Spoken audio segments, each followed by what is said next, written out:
J'ai un scoop pour vous. Penalty sur Ronny Lopez à la 151e. Vous vous demandez pourquoi on n'est pas revenu sur la VAR, mais la VAR ne fonctionnait pas. Falcao, le Colombien qui a pris le dessus, il a réussi son dribble. Falcao, il est mort. Ce soir, je vais dire tout haut ce que tout le monde pense tout bas. Radio Diagonale, la web radio 100% rouge et blanche.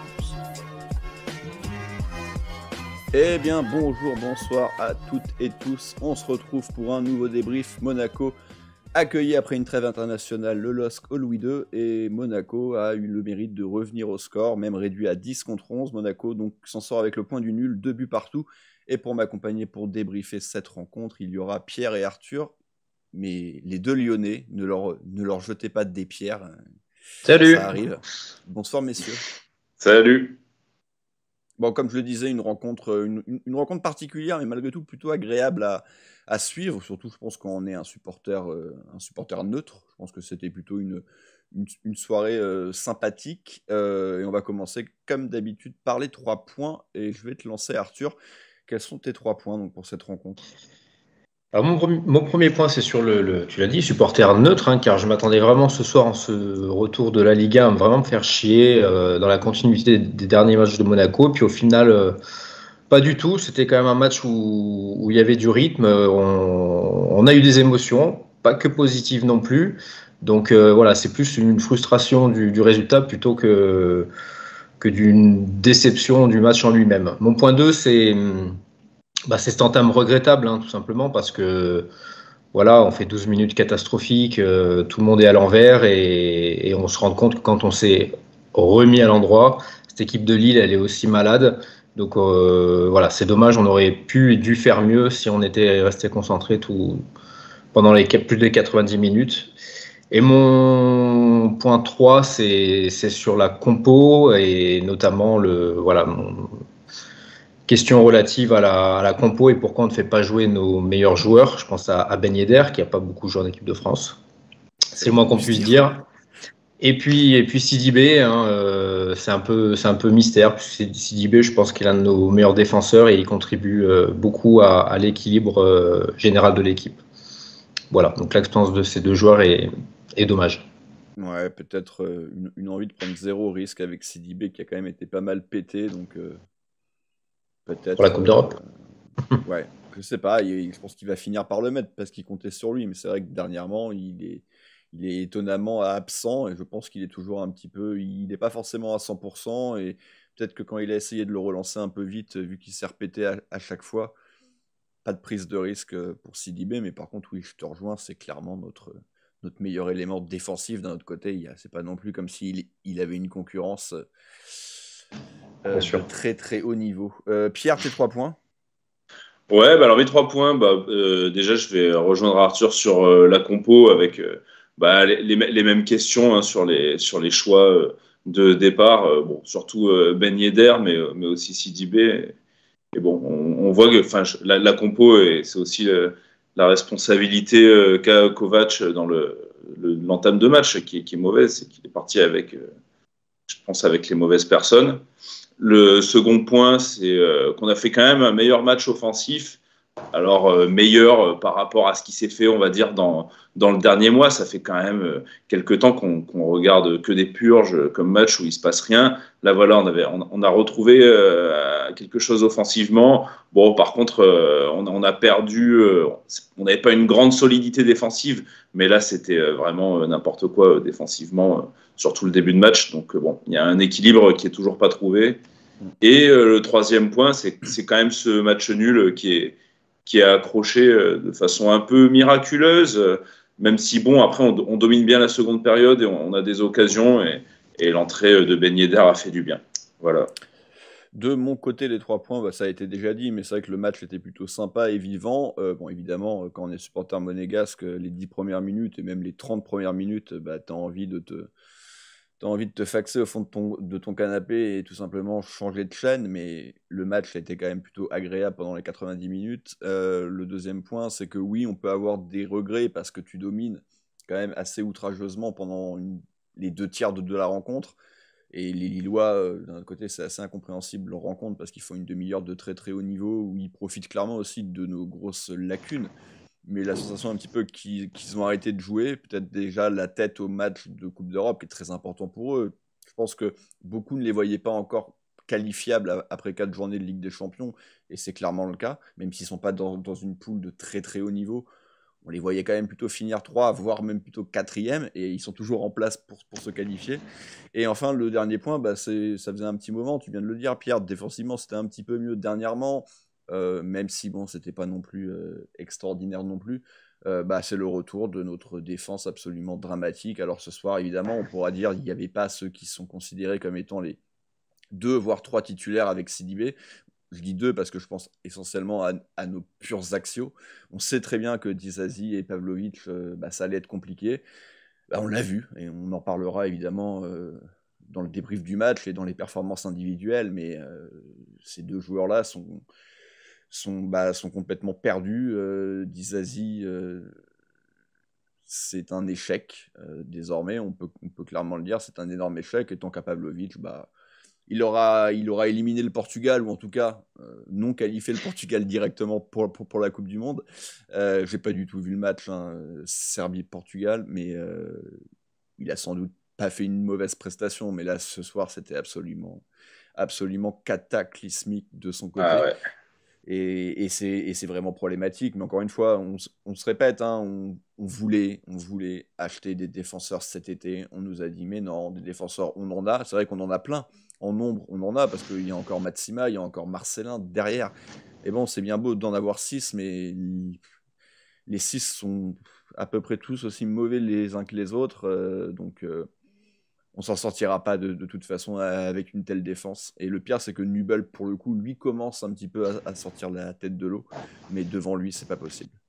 La compo, c'était le point très important aussi que vous aviez souligné, messieurs. Alors évidemment, il y avait ces problèmes en défense. On rappelle, Badiachil suspendu, Maripane tout juste de retour de sélection. On le rappelle, avec les problèmes qui étaient liés au Covid, ils ont pris du retard dans les qualifications, donc ils font plus de matchs que d'habitude, ce qui fait qu'ils jouent un petit peu aussi plus tardivement que d'habitude avant leur retour en Europe. Nous, en plus, on jouait carrément le vendredi soir, donc ils ne pouvaient pas être alignés. Sidibé, on ne sait pas trop. Et il y avait aussi l'absence à noter de Ben Yedder, pourtant, on peut le dire, pas utilisé avec l'équipe de France. Boadou lui a été préféré. Et pour le reste de l'équipe, on peut noter également, Arthur, la présence de Diatta à la place de Gelson. Alors, on peut espérer du coup que jeudi, on aura enfin l'équipe type. Enfin, quand je dis équipe type, c'est qu'on aura Ben Yedder. C'est quoi l'équipe type? On aura Ben Yedder titulaire. Ouais. Normalement, ils n'ont pas commencé un match, je pense, en Europa League ensemble, Volandais Ben Yedder. Je suis pas sûr. Là, ça devrait être le cas. Non, Ben Yedder, on l'a souligné. On est finalement déçu qu'il ne soit pas aligné. C'est notre meilleur attaquant, mais à la fois, on n'est pas non plus surpris, car on voit bien que le turnover de Kovac, il est constant. Donc, lui n'a pas démarré. Voilà, c'est dommageable, même si c'est pas Ben Yedder sur le terrain dès le coup d'envoi qui aurait fait qu'on n'aurait pas concédé de penalty ni deuxième but, bien sûr. Ouais, on est d'accord. Voilà, donc compo, pas trop de surprises, hormis le cas Sidibé, le cas Ben Yedder, on va dire, avec les forces en présence qu'on avait. Si ce n'est Crépin Diatta, voilà, qu'on a un peu de mal à suivre aussi, lui, parce qu'il est souvent blessé. Donc voilà, là, il était là. Et il a tant mieux pas mal, pour nous. On en parlera, mais... Voilà. Ouais, c'est clair. Bonne surprise. Voilà. On sait que de toute façon, c'est un peu l'alternative à Gelson quand il est là. On est sur 2 joueurs avec un profil qui sont censés avoir des profils d'accélérateurs dribbleurs. Ouais. Voilà. Donc, je ne sais pas pour combien de temps on ne le reverra pas, mais on a profité une mi-temps. Pierre, pareil, sur la compo, alors évidemment, on a beaucoup parlé de la défense, mais encore une fois, Badiachil n'était de toute façon pas disponible. Est-ce que tu aurais suspendu le risque, entre guillemets, parce que est-ce que c'est vraiment plus risqué de mettre Maripane qui vient de revenir du Chili que de mettre Pavlovic? Est-ce que tu aurais pris le risque de titulariser Maripane? C'est toujours plus facile de parler après le match. Quand on a vu le match de Pavlovic, évidemment que oui, je l'aurais pris le risque. Après, c'est sûr que le mec a joué il n'y a pas longtemps et il revient d'Amérique du Sud. Voilà, c'est surtout ça, parce que Pavlovic... Ouais, mais Pavlovic a joué au Portugal. Oui. Alors que Maripane, il a un trajet qui est plus long. Après, les mecs, toujours compliqué. À faire, enfin bon... Bah ouais, regarde quand on avait été voir le match de Lyon, Paqueta, enfin il est pas titulaire d'entrée, tu me diras, mais il rentre quand même une bonne demi-heure, heureusement, Il n'est pas titulaire d'ailleurs, mais oui. Ouais, finalement, enfin, est-ce que ça aurait pu être pire que Pavlovic? En fait, je pense qu'il a voulu surtout, il voulait pas qu'il se blesse, quoi. C'est ça. Non, mais c'est pas déconnant de démarrer avec Pavlovic, mais voilà, maintenant on le sait. Ouais. Faudra réfléchir plusieurs fois. La prochaine fois, faudrait réfléchir. Faut que t'en aies au moins un sinon, fiable. c'est pas sur le papier, c'est pas déconnant qu'il aligne Pavlovic. Pavlovic, surtout avec la semaine qu'il a vécue, mais voilà, les faits sont là. On sait, Rome, toi, t'es pas fan de Maripane. On sait que c'est pas non plus une valeur très très sûre. Oui, là, c'est vrai que le problème de Pavlovic ce soir, c'est criminel le péno qui concède, quoi. C'est vraiment une erreur individuelle terrible. On peut même pas dire c'est le placement, c'est l'habitude, c'est les repères. Non, là c'est bourrin, voilà.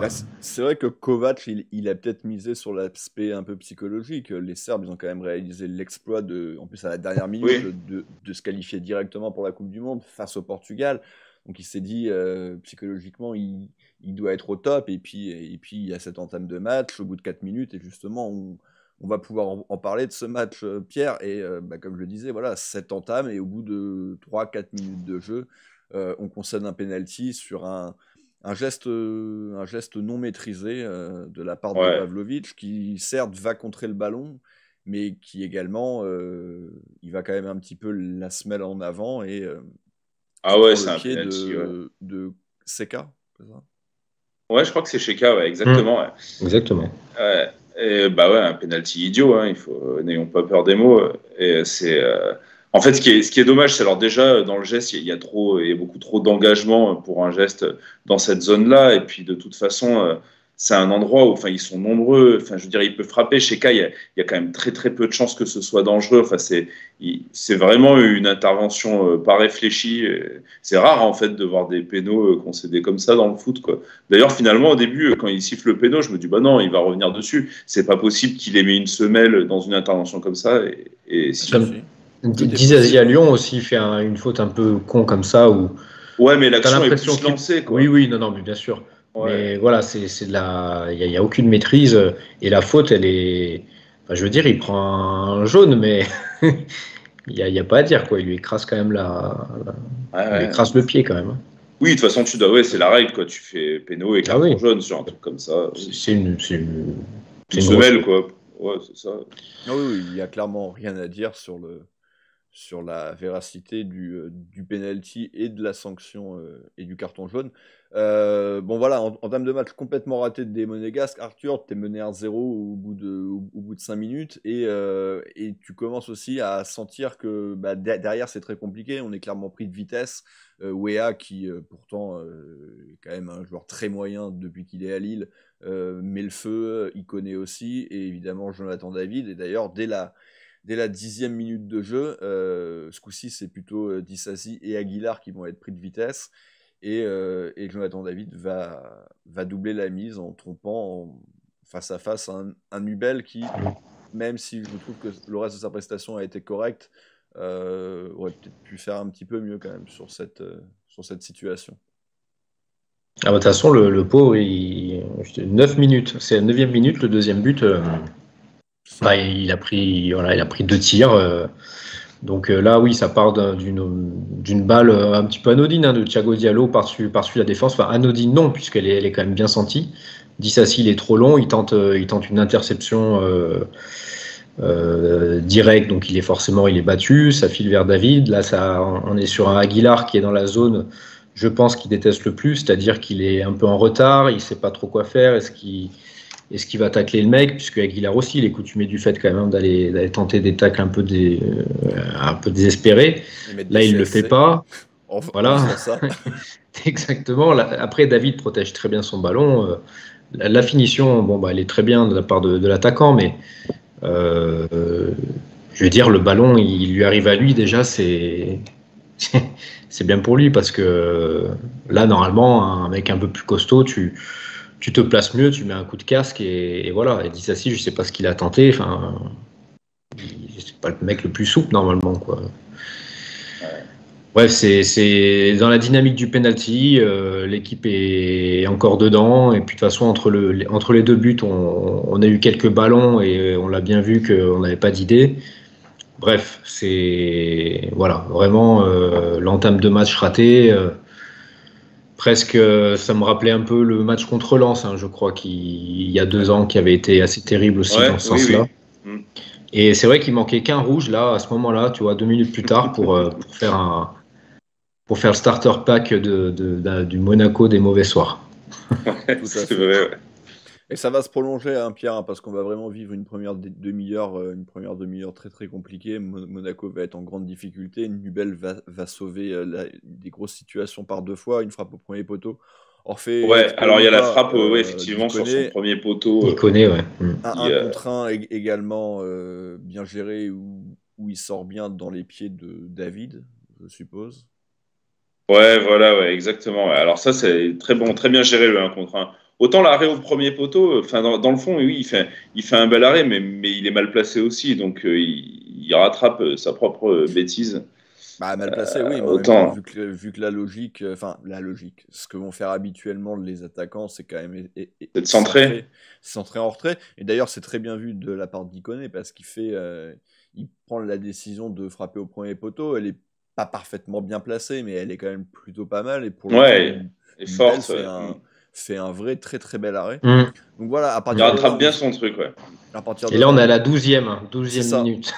Ouais. On se dit clairement que le match va être très très long, qu'on risque de prendre une véritable danse. Ça va durer comme ça à peu près pendant une demi-heure, même si petit à petit ça baisse d'intensité côté lillois et nous on arrive un petit peu mieux à s'en sortir. Et puis ce dernier quart d'heure de première mi-temps, Pierre, il va y avoir du mieux. Monaco va commencer à se procurer quelques situations, à mettre le ballon à mettre le pied un peu plus sur le ballon, à commencer par Diop, dont on parlera évidemment, qui a clairement remis l'équipe dans le sens de la marche. Et la solution va venir de, une fois n'est pas coutume, Crépin Diatta, qui jusque-là d'ailleurs avait pas été mal aussi. Pierre, on peut en parler tout de suite, hein, vu qu'il va sortir à la mi-temps, donc on peut parler de sa mi-temps et de son but, donc à Crépin. Ouais, alors donc, du coup, déjà pour parler de son but, il me semble que c'est. Qu'est-ce qui lui donne? C'est Volante qui lui fait la passe. En fait, tu as Tchouaméni qui ressort le ballon derrière, il trouve Volante. Qui donne à Boadou. Voilà, fin de corps, Volante qui trouve Boadou sur le côté, c'est ça, ouais. Ça part ouais, exactement. Et après, je crois que Boadou remet en retrait sur un milieu, je sais pas si c'est Diop. Tchouaméni. Ouais, Diop, voilà, qui ouvre ensuite sur Diatta. Et c'est un but qui est quand même qui est pas évident à mettre. Du coup, il décide de frapper à l'entrée de la surface. Il y a pas mal de défenseurs devant et il trouve un bon intervalle, une frappe bien sèche, très bien placée. Enfin, c'est un joli but, quoi. C'est vraiment un beau but et qui vient récompenser une bonne mi-temps de sa part. Alors, moi, je l'ai souvent taillé, Crépin, quand même, pour l'ensemble de son œuvre depuis qu'il est arrivé. Et là, je trouvais que sur ce mi-temps, il était quand même, il était bien, il faisait des bons choix. Offensivement, il s'est pas planqué. Donc voilà, ça venait récompenser une belle mi-temps de sa part. Alors c'était le moment où on commence à se dire, enfin, on va découvrir le vrai Crépin. Et bon, il s'est pété. Quoi, 5 minutes après son but, il s'est pété et on le reverra pas, quoi. Ouais, quelques minutes après, il se blesse. Et c'est vrai que j'ai trouvé quand même que les Lillois, alors on le verra, enfin on le voit d'ailleurs plutôt même sur les stats, l'écart de faute, en fait, on est à 50-50, mais j'ai trouvé les Lillois quand même assez limite à plusieurs. Agressif, ouais.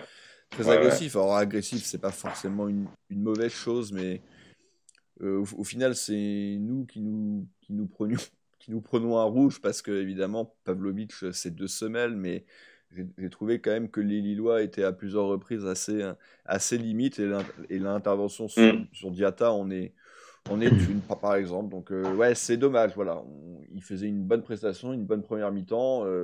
C'était une des rares fois où on le voyait à ce niveau-là. Malheureusement, on ne sait pas pour combien de temps on l'a perdu. Ça, on verra bien, mais ça laisse un petit peu en question sa titularisation et en tout cas sa présence dans le groupe lors des prochains matchs. En tout cas, voilà, du coup, la mi-temps est sifflée, Arthur. Monaco est revenu à 2-1. Il y a clairement une dynamique qui semble bien meilleure. Donc à la mi-temps, Gelson va remplacer Crépin, donc il ne peut pas reprendre. Et tout de suite, quasiment tout de suite, dès la reprise, Monaco va avoir une vraie grosse situation qui pourtant semble un petit peu anodine au départ. Et Folland va être à quelques centimètres de tromper le gardien lillois. Et c'est Diallo qui revient sauver sur sa ligne. Ouais, c'est une action un peu bizarre, puisque même à la télé, on ne savait pas trop où était passé le ballon. La Monson pas. Non, le Diallo a bien enlevé ce ballon sur sa ligne. C'est Folland qui, par 2 fois, ça lui est arrivé dans la deuxième période de se retrouver un peu là. On peut lui mettre à son crédit, il a peut-être la qualité de Pavlovic qui fait des jolies ouvertures, il faut le dire, pied gauche pour Folland. Bon bah voilà, mais en tout cas à ce moment-là, je ne sais pas vous dans quel état d'esprit la balle, quoi. Exactement. Je ne sais pas quel était votre état d'esprit à ce moment-là, mais j'y croyais quand même pas mal, puisque on a vu que Lille était redevenu le Lille de ce début de saison, hein, donc largement prenable quand on met un petit peu de vitesse. On commençait à voir les joueurs offensifs dans les actions, et puis Diop qui a beaucoup fait mal à ces Lillois de par sa vivacité aussi. Et c'est là aussi, comme tu dis, Rome, qu'ils ont été obligés de faire pas mal de fautes, notamment sur lui. Ouais, on va avoir pas mal de coups francs, malheureusement, ils vont rarement être bien tirés. Hein. Coucou Kevin C'est Folland. Mais derrière, voilà, on va vraiment avoir, donc là on joue à peu près la 50e minute et on va clairement avoir jusqu'au carton rouge de Pavlovic, mais donc en une petite demi-heure, il y a plein de situations de but quand même, par Folland par 2 fois, la tête de Dissassi, je les ai devant moi là, pareil, Gelson Martins quand il est bien lancé, enfin une déviation par Boadou, de Boadou. Pour le coup, les Lillois, eux, ne se procurent quasiment pas d'occasion. Il y avait eu une grosse occasion, oui, pour Jonathan David, mais de toute façon, il avait été signalé hors jeu. Donc, même en cas de but, ça aurait été justement refusé. Et puis, Pierre, il va y avoir ce qu'on sentait un petit peu tous venir malgré tout. C'est l'expulsion de Pavlovic, qui moi m'avait déjà fait peur à 1 ou 2 reprises quand il avait tenté des chevauchés, des remontées fantastiques, balle au pied, où tu sens que comme il a absolument aucune maîtrise de balle, tu te dis que s'il la pousse un petit peu trop loin, il va vouloir la récupérer. Et je sais pas où il va mettre ses pieds, et il va remplafonner un mec. Bon, là, pour le coup, c'est pas sur une phase de jeu comme ça, parce que ça fait suite à un coup de pied arrêté. C'est pour ça qu'il est devant. Mais une faute un petit peu similaire, une vilaine semelle. Bon, l'arbitre a aucune psychologie quand même dessus, parce que oui, tu peux mettre un jaune, mais tu peux lui mettre un dernier avertissement oral avant de lui coller son rouge. Bon, il n'a pas eu droit à ce joker-là. L'arbitre de ce soir n'est pas connu pour avoir une grande psychologie. Ouais, clairement, il n'a aucune psychologie. Enfin, après, c'est la faute de Pavlovic. Hein, attention, il n'y a rien à lui enlever là-dessus. Mais bon, c'est vrai que de se prendre 2 jaunes sur 2 semelles comme ça, tu vois que le gars n'est pas dans son match et tout, tu dis, bon, mon gars, c'est la dernière fois, là, le prochain truc. Après, c'est l'histoire qui voulait ça, franchement. Ouais, tu le sentais venir. Même l'arbitre s'est dit, bon, il faut marquer le coup. Il a pas Alors, on en rigole parce qu'on l'a pas. On en rigole maintenant parce que ça nous a pas été préjudiciable, on va dire, qu'on n'a pas derrière, mais peut-être quand même, mais oui. On saura jamais. Pour le coup, on était mené 2-1 quand il est sorti. Voilà. Puis bon, on va quand même pas dire que Pavlovic nous a manqué. Ce serait quand même aller au-delà en contradiction de ce qu'on va dire plus tard. Mais... Oui. Non, et c'est sûr qu'on était quand même un joueur de moins. En extrapolant un peu, on peut même dire que peut-être il aurait concédé un autre penalty, tu vois, sur ça. Sait-on jamais. Et donc voilà, on se retrouve à 1 de moins. On peut noter quand même que Ben Yedder avait remplacé Boadou et Jacobs avait remplacé Caio Henrique quelques instants avant, à peu près 5 minutes avant. Monaco poussait, on avait plein de situations, on commençait à se dire c'est pas possible, ça va jamais rentrer. Là, tu prends un rouge, tu te dis bon voilà, tout ça pour au final perdre. Et puis il va y avoir l'égalisation, Pierre, Ben Yedder capitaine sauveur, qui donc avait repris le brassard qui lui revient de droit à Disasi, qui n'a absolument rien à foutre avec un brassard autour du bras. C'est même pas une question de niveau, hein, mais c'est l'exemple. Oui, généralement, un capitaine, la foutez-moi de Chouameni, tu le suis, quoi. Ou même Fofana, oui, peut-être qu'il, ouais. J'ai pas l'impression que Disasi soit un grand leader. Alors après, c'est peut-être. Je sais pas. Ouais. Bon. Bref, en tout cas, une belle égalisation, Pierre, pour Ben Yedder. Ouais. Et on a retrouvé ce qu'on voyait un peu, mais plus trop. C'est-à-dire une belle entente entre nos deux maillons forts de la saison passée. Ouais, tout à fait, ouais. Bah, c'est encore un joli but, hein, quand même. Hein.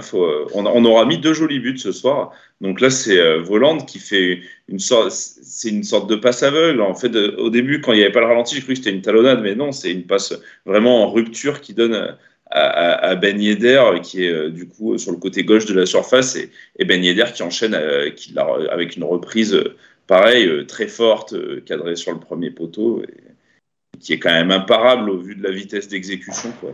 Et, très joli but, quoi, Ben Yedder, décisif, et ça nous fait bien plaisir parce que comme tu disais, Rome, ça c'est un moment qu'on poussait, qu'on ratait des occasions, et c'est un peu l'histoire de cette saison quand même, des matchs où on court après le score et où on n'égalise jamais. Bon, là cette fois ça nous a souri, c'est cool. Et donc voilà, ce score de 2-2 qui va tenir jusqu'au bout. Alors moi j'aurais aimé quand même qu'on continue un peu de pousser, un peu la sensation quand même qu'on s'est un petit peu arrêté. Maripane va remplacer Folland à la 87e, donc là ce qui veut dire clairement que c'est quand même 10 minutes après le rouge, donc c'est pas une réaction directe au carton rouge. On ferme un petit peu tout, il n'y a pas trop de situations. Il y a comment il s'appelle, merde, Yilmaz, qui va tirer au-dessus, mais bon, qui croque un peu, mais Lille a repris le ballon, hein, c'est vrai, sur la fin quand même, hein. Ils ont repris un peu le ballon, ils ont eu quelques corners. Ouais, ils ont eu quelques corners, mais d'ailleurs le match termine sur une tête qui aurait pu être plus dangereuse si elle avait été mieux reprise. Nous aussi, hein. Malgré tout, quelques instants avant, on a une belle situation de contre où Aguilar se retrouve dans une position de centre intéressante, et il la joue pas forcément très bien. Donc voilà, mais match bizarre. Tu fais 2 partout. Si tu regardes juste les stats sans avoir vu le match, tu te dis ils font 2 partout. Et en plus, ils ont été réduits à 10 quand ils étaient encore menés. C'est une bonne opération, oui, mais non, parce que Monaco fait du surplace. Monaco fait encore un match nul. Alors, c'est pas un 0-0, youpi. Mais voilà, les points, on les prend pas. On prend du retard malgré tout sur les places qu'on vise, à savoir la 2e et la 3e, hein, parce que la première place, on le sait tous, elle est plus que verrouillée. Donc c'est décevant. Voilà, il y avait moyen de faire mieux contre un Lille qui n'était pas un grand Lille, et qui avait certainement, et peut-être à juste titre, hein, la tête à mardi ou mercredi d'ailleurs, parce que je ne sais pas quand il joue. Les tops et les flops maintenant, messieurs, on va pouvoir enchaîner, et on va commencer par les flops. Et ils sont évidemment au nombre de 4. On ne pouvait pas les différencier ce soir. C'est notre défense. Alors tout de suite, si on devait quand même en sortir... On peut hiérarchiser quand même. Voilà, on peut hiérarchiser un peu, même beaucoup. On peut considérer que nos 2 latéraux ont été moins mauvais, mais que les 2 vrais flops, c'est les 2 défenseurs centraux. Donc je sais pas, Pierre, tu as envie de parler de qui ce soir?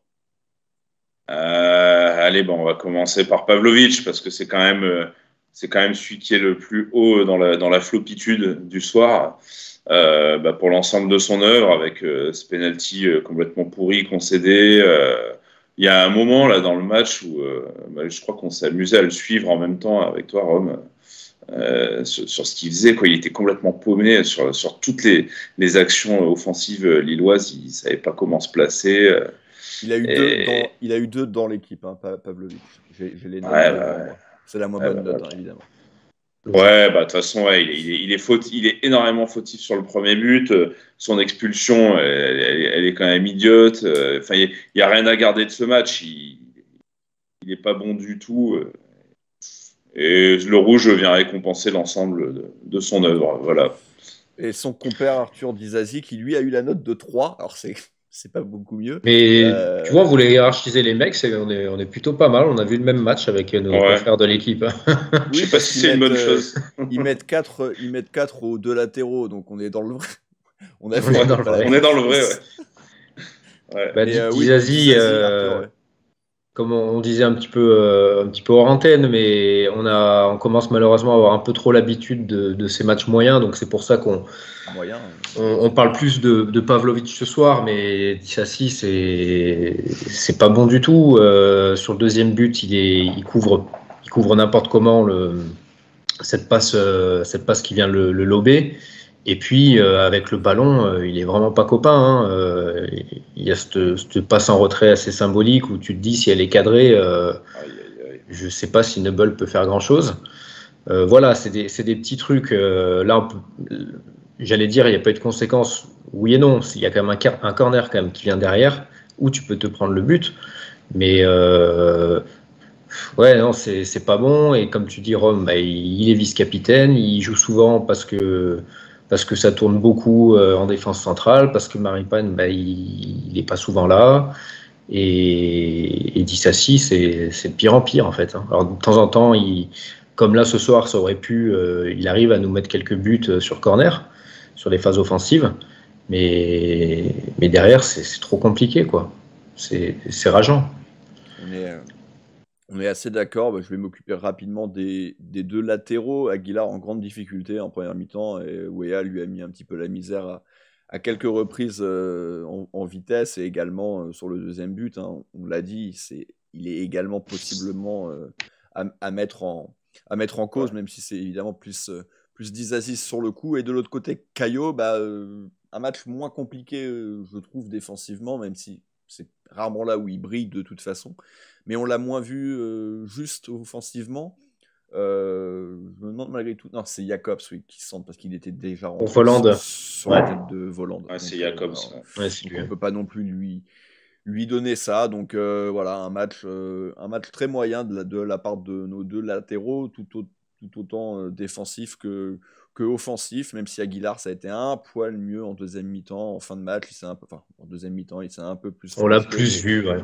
Un peu plus. Mais bon, il y a quand même beaucoup plus de déchets qu'à l'accoutumée. Donc voilà, une déception pour notre défense globale. Maintenant, les tops, messieurs. Alors, si je ne dis pas de bêtises, on avait décidé de mettre Diop, Ben Yedder et Tchouaméni. Tout à fait. Et Tchouaméni. Donc, qui a envie d'en parler pendant que je les mets sur le visuel?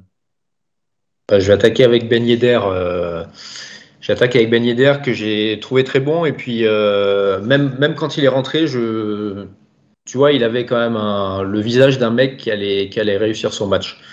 Je ne sais pas pourquoi, c'est comme ça. C'est l'air de la Finlande sûrement qui lui a réussi. Il a joué 20 minutes, donc c'est un top. Voilà. Il a joué que 20 minutes. Non, mais il a joué que 20 minutes, mais il a été très bon. C'est lui qui fait le décalage pour Jacobs quand ils sont pour Folland. C'est lui qui marque son but, et c'est lui qui est à l'origine aussi de l'offensive d'Aguilar. On l'a vu quand même à l'aise. Parce que Ben Yedder, on le dit, oui, on aimerait bien qu'il commence, mais il en a fait des matchs pas bons aussi, Ben Yedder. Et quand il est pas bon, ça se voit aussi. Donc là, pour le coup, ce soir, dans tout ce qu'il a fait, il a été quand même précieux. Et j'ai bien aimé sa rentrée. Et face à ce Lille-là, qui est très moyen, et avec l'ensemble de nos joueurs offensifs ce soir, qui ont malgré tout été quand même assez bons, un Ben Yedder qui, avec plus de temps de jeu, aurait pu nous faire beaucoup de bien. Puisque malheureusement, Boadou, même si j'y crois encore un petit peu, il a beaucoup de mal. Donc voilà, c'est pour ça que Ben Yedder, pour moi, doit être dans les tops, même s'il a joué que 20 minutes. Voilà, malgré tout, c'est lui qui égalise. C'est presque le meilleur ce soir, finalement.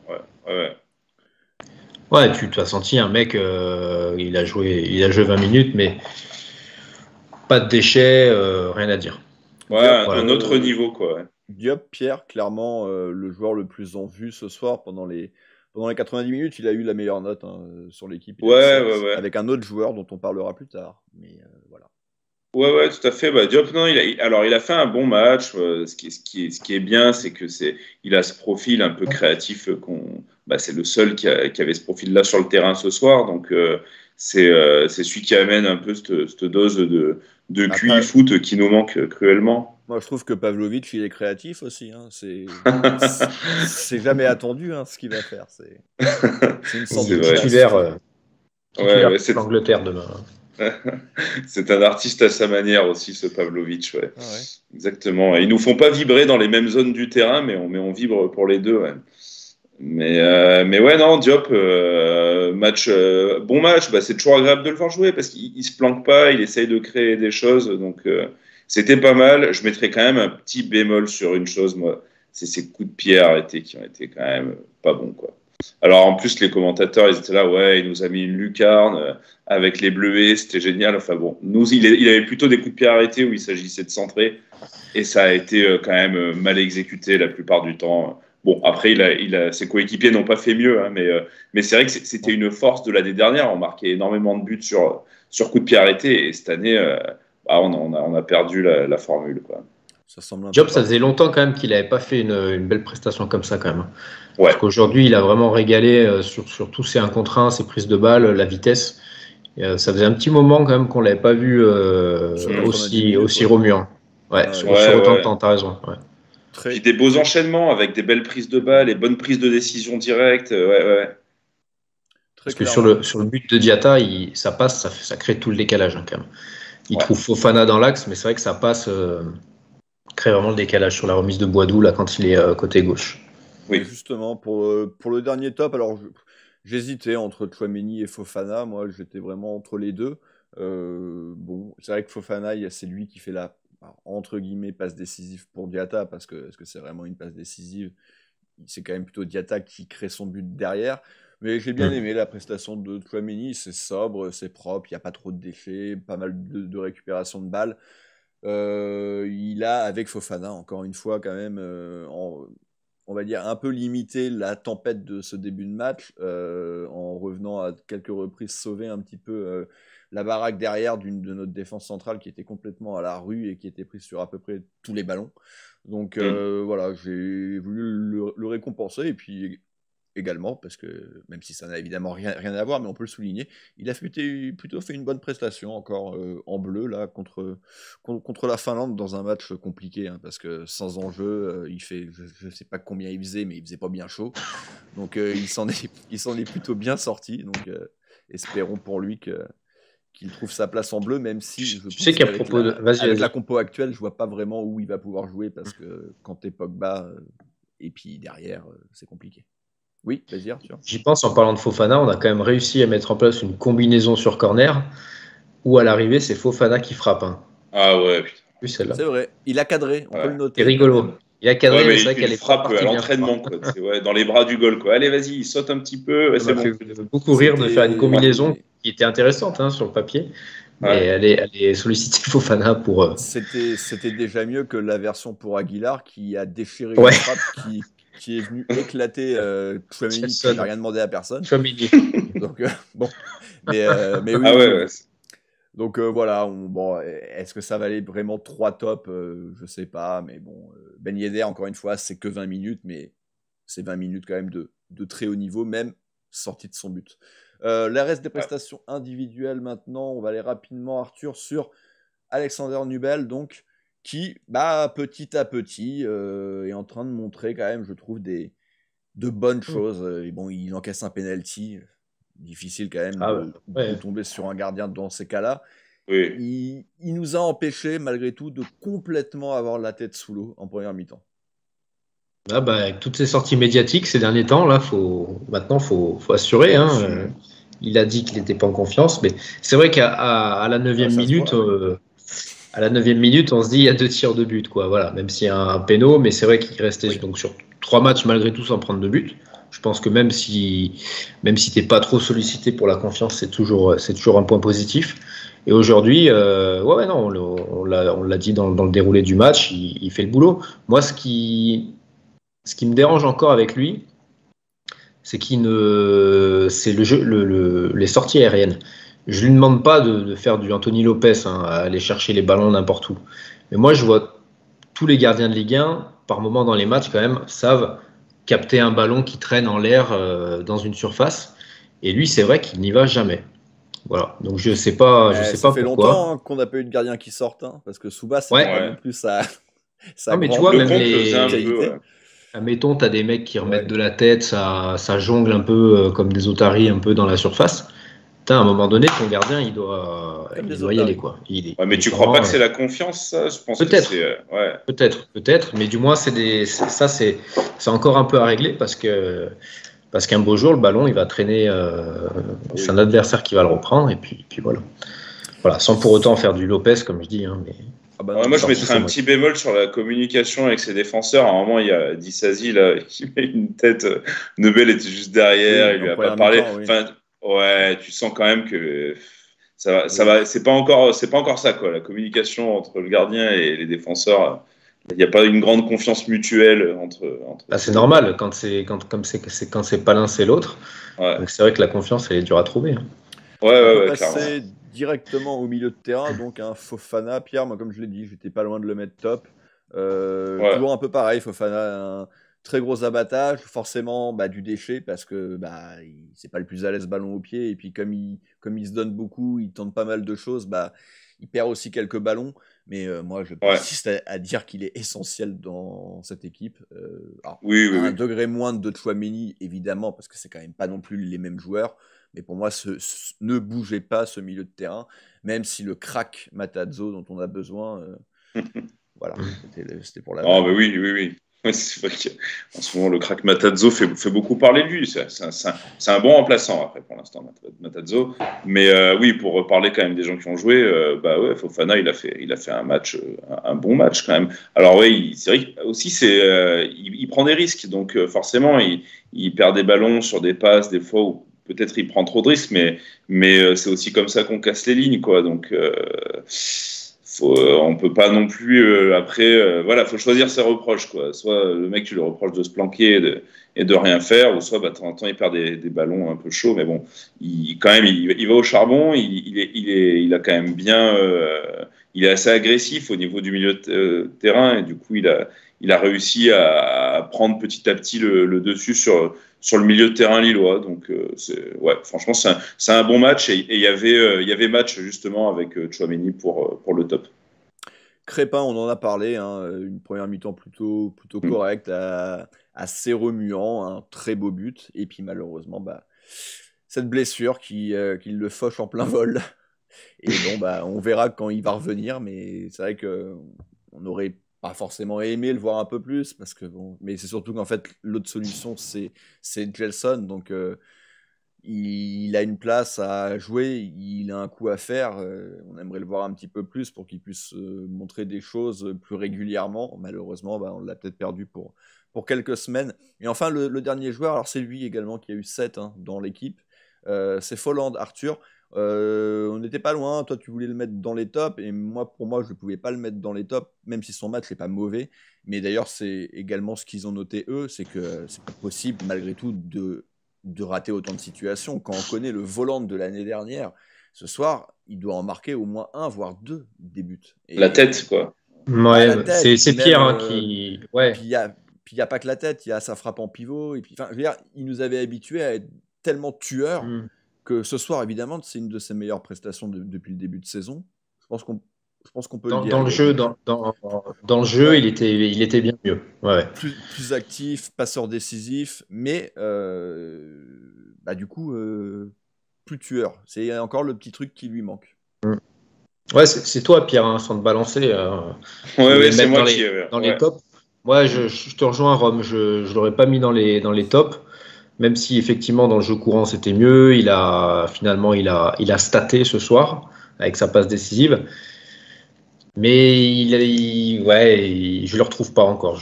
J'arrive pas à retrouver le volant qui me plaisait l'année dernière de par son efficacité. C'est pour ça que pour moi il n'est pas dans les tops. Mais Pierre, peut-être que toi tu as des choses à rajouter sur son match.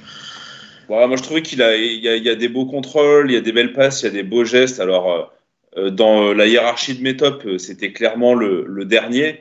C'est-à-dire que Ben Yedder et Diop ont été meilleurs, mais j'ai trouvé quand même que c'était un match sérieux de sa part. Après, ouais, il y a quand même des occasions ratées qui sont vachement dommageables.